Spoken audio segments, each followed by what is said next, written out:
हरि ओम। इदं राष्ट्राय इदन्न मम। विद्या विवादाय धनं मदाय शक्तिः परेषां परिपीडनाय खलस्य साधोर्विपरीतमेतत् ज्ञानाय दानाय च रक्षणाय। इस श्लोक के अनुसार जो खल दुष्ट बुद्धि लोग होते हैं उनका बुद्धि ज्ञान विवाद उत्पन्न करने के लिए, धन मदान्धता के लिए और उनकी शक्ति दूसरों को पीड़ित करने के लिए होती है। जबकि जो शीलवान व्यक्ति होते हैं उनका ज्ञान, उनका विद्या ज्ञान के लिए, धन दान के लिए और शक्ति दूसरों की रक्षा के लिए होती है। ऐसा ही एक लेख का हम आज जिक्र करेंगे जिसमें रेल पर हो रही है एक घिनौनी साजिश।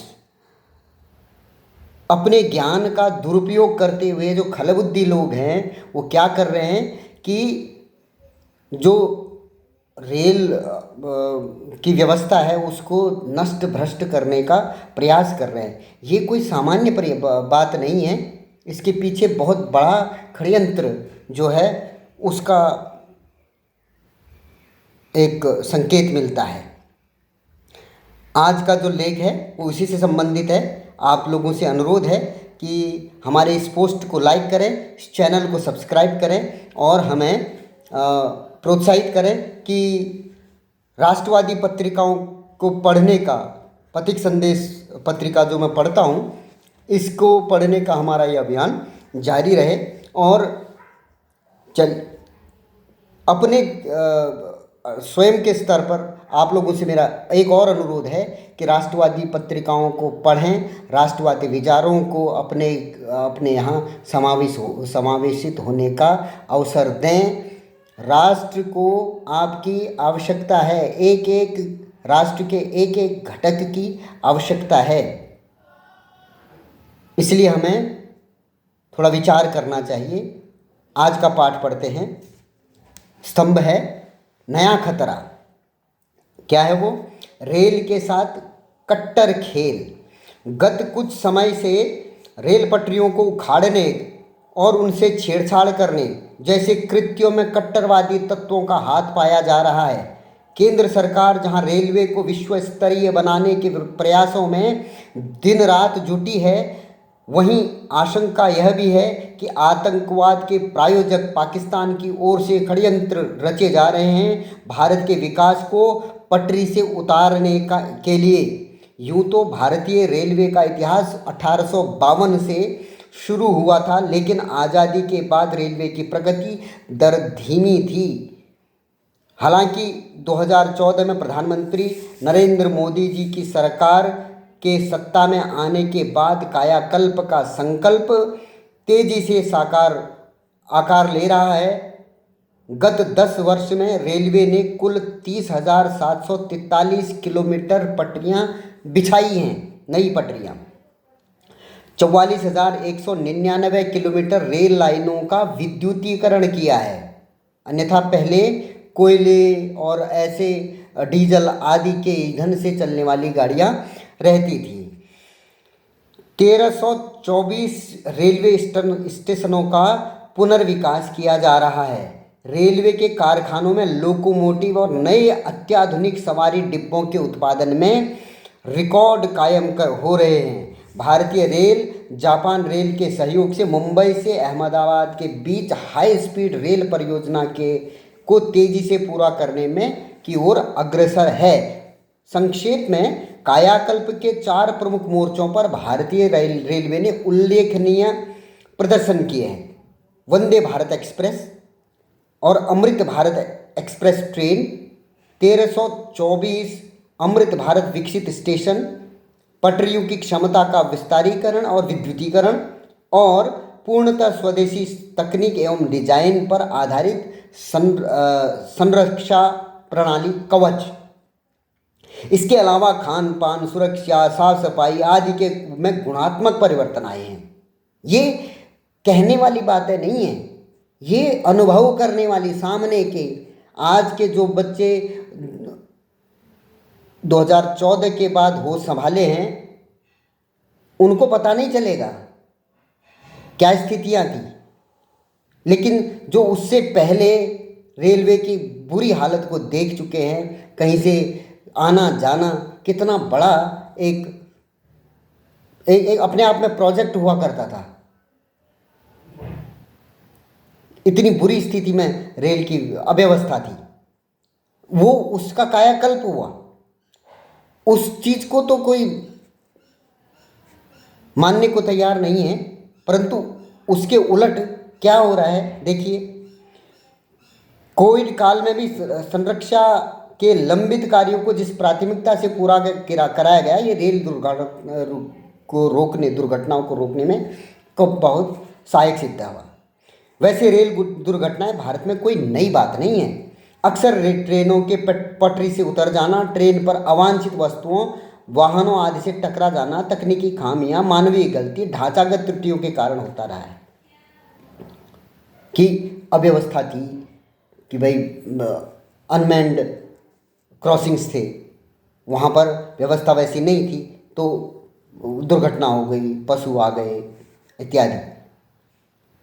परंतु हाल ही में कुछ दुर्घटनाओं के बाद सुरक्षा बलों ने जांच की और पाया कि इनमें कुछ मामलों में साजिश की आशंका है।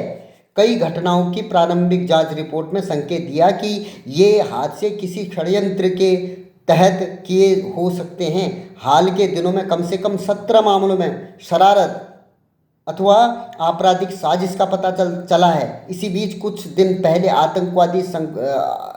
पाकिस्तानी आतंकवादी फरहतुल्ला गोरी के एक वीडियो ने सुरक्षा एजेंसियों को चौकन्ना कर दिया। 2002 में के गुजरात में गांधीनगर के अक्षरधाम मंदिर पर आतंकवादी हमले के षड्यंत्रकारी फरहतुल्ला ने टेलीग्राम पर एक वीडियो जारी किया जिसमें उसने अपने स्लीपर सेल के गुर्गों को दिल्ली, मुंबई और देश के अन्य हिस्सों में बड़े पैमानों पर ट्रेनों को पटरी से उतारने का फरमान जारी किया था।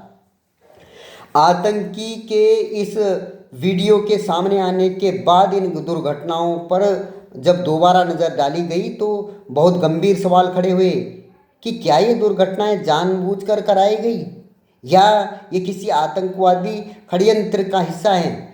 सुरक्षा एजेंसियों का आंकलन है कि फरहतुल्ला का यह वीडियो संकेत पाकिस्तान की ISI के इशारे पर बनवाया और सोशल मीडिया पर प्रसारित कराया गया। करीब 12 मिनट के इस वीडियो में यह आतंकी भारत के खिलाफ जहर उगल रहा है। उसमें वो कह रहा है कि केवल हथियार उठाना ही ज़रूरी नहीं है बल्कि अन्य तरीक़ों से भी भारत को कई पहलुओं पर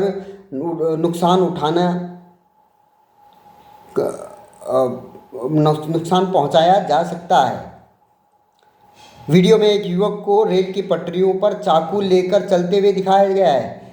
इसके अलावा इस वीडियो में अनेक पुलों और रेल मार्गों को दिखाया गया है जिनसे होकर ईंधन आदि महत्वपूर्ण सामानों की ढुलाई होती है। फरहतुल्ला कहता है कि भारत सरकार ने अपनी जांच एजेंसी ED के जरिए हमारे लोगों की जायदाद जब्त की है। पाकिस्तान का व्यक्ति, चलो अगर आप उसको आतंकवादी नहीं मानते हो तो ED ने जो यहाँ जब्ती की कार्रवाई की है उसमें वो उनके लोग कैसे हो गए? हमारे लोगों के जायदाद जब्त की जा रही है। वो कौन है वो? इसलिए आपको लगता होगा कि ये ED ये सब चीज़ें जब बड़ा हल्ला होता है। इसमें वो स्पष्ट बोल रहा है हमारे लोगों की जायदाद जब्त कर रहे हैं, बैंक खाते सील किए जा रहे हैं और हमारी संपत्ति पर बकायदा बुलडोजर चलाया जा रहा है।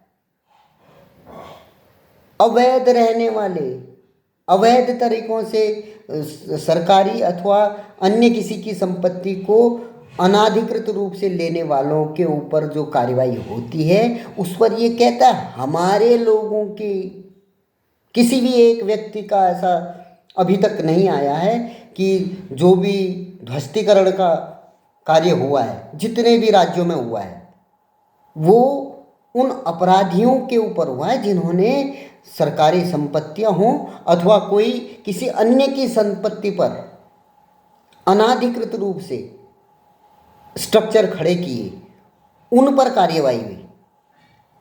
सेशन कोर्ट, जिला court, high court, supreme court, कोई भी कोर्ट ऐसा एक भी वाकया नहीं ढूंढ पाई जिसमें किसी को, किसी निरपराध के घर को ढाया गया है।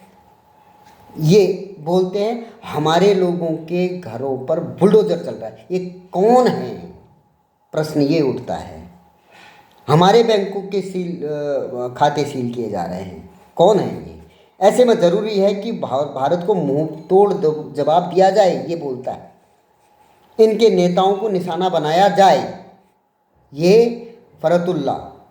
अब आप समझिए कि ये जब यहाँ से संदेश आता है तो हमारे जो रेल की पटरियाँ हैं उनमें पहले छोटे छोटे पत्थर डाल के रख के